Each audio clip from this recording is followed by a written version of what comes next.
Hola, en esta ocasión vamos a hablar de Según la costumbre de Gonzalo Mayarino Flores. Él nace en Bogotá en 1958, estudió Administración de Empresas e hizo un máster en Economía. Ganador de mención de honor en el concurso hispanoamericano de poesía Octavio Paz en 1988 y del concurso literario Brantevilla en 1993. Es hijo del también conocido escritor colombiano Gonzalo Botero. Desde muy joven, Gonzalo supo que era poeta y encauzó sus energías hacia este arte. Solo que un día quiso hacerse narrador, propósito al que consagró varios intentos sin que la inspiración fluyera. Solo entonces, hasta que leyó La Sabana de Bogotá de Tomás Rueda Vargas, se dio cuenta de lo que él amaba y lo que realmente conocía era a Bogotá y a sus mujeres. Así que escribiría sobre ello. En uno de aquellos relatos del texto de Tomás Rueda Vargas, descubrió una crónica de un desfile público celebrado en 2010.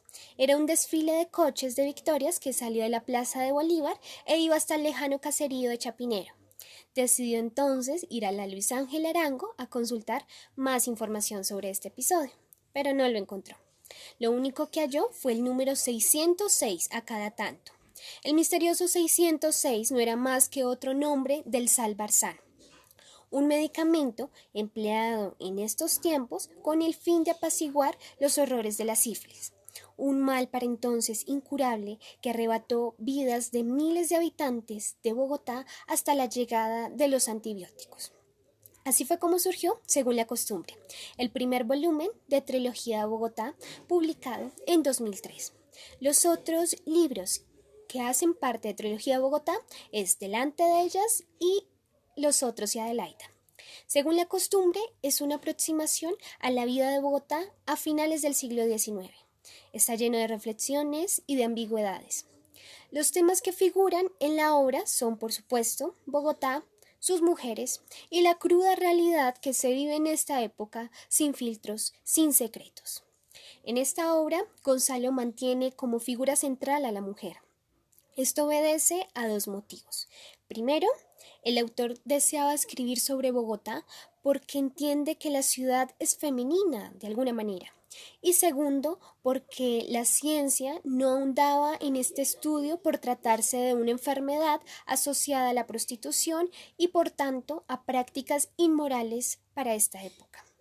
De tal modo, la Iglesia, el poder político y el discurso social representan voces de autoridad que adjudican una carencia de moralidad, de educación y de civilización a la mujer. Incluso las élites afirmaban que las prácticas femeninas, fuera de los roles socialmente aceptados, promovían la inmoralidad, la mundanidad y las enfermedades. En otras palabras, consideraban que la mujer era la culpable directa de la prostitución y de la propagación de la sífilis que acontecía en la ciudad por aquel entonces. Como norma, la conducta femenina, así como la urbanización y los valores sociales, debían seguir el mandato de los hombres y de las clases sociales altas, ambas seguidoras del modelo europeo. Tanto así que la sociedad empezó a definirse por su vestuario, su oficio y por sus hábitos. Es de esta manera como entre los hombres se creó la rutina de asistir a los salones para lucir sus trajes, fumar, probar nuevas bebidas alcohólicas y de partir en espacios lujosos. Esta rutina de las veladas en los salones fue la que abrió paso a la prostitución en las ciudades principales del país. De este modo, el papel de la mujer se agravó por la pobreza y la propensión a la prostitución, de manera que fue necesario un cuerpo de policía de las costumbres encargado de velar por las buenas prácticas de la ciudadanía. También nos resulta importante comprender que Bogotá se hallaba en proceso de modernización. Esto implica, claro, entonces urbanización, ampliación, aperturas comerciales y jerarquía de clases. Cuestión que vemos en detalles muy sutiles de la narración, como en la dificultad del transporte, las descripciones de los salones de los prostíbulos, los vestuarios y los modales que debían seguir las mujeres. Por otra parte, la modernidad impactó en las prácticas del cuidado de sí y la búsqueda de los placeres. De allí que el acceso a los vicios empieza a ser sostificado y los usuarios cada vez más numerosos. En todas estas dinámicas se evidencia ese maltrato a la mujer que se veía obligada a cumplir ese papel de esposa, monja, empleada doméstica o como mujer pública, que era el eufemismo para las prostitutas. Según la costumbre, narra las aventuras de Anselmo Piñedo, un intrépido médico empeñado en combatir esta dolencia de la sífilis. Anselmo empieza a verse turbado por Raquel, una bella prostituta a quien le ha hecho seguimiento durante semanas y la convence de asistir a su consultorio. Ella luego se convierte en su asistente. Por otra parte, está el antagonista, que es Calabacillas. Es el proxeneta que de forma descarnada trae indígenas jovencitas de Facatativá, un municipio a las afueras de la capital, para prostituirlas en distintas casas del centro de Bogotá. Calabacillas conforma el negocio de la explotación de las indias, pero a la vez busca la manera de evitar el contagio de la enfermedad. Él amplía sus redes con Doña Ida, una mujer caleña quien fuera abusada, prostituida y luego convertida en dueña de un club social para que le ayudara a Calabacillas a conseguir mujeres para su negocio, ya que la enfermedad estaba propagándose cada vez más rápido.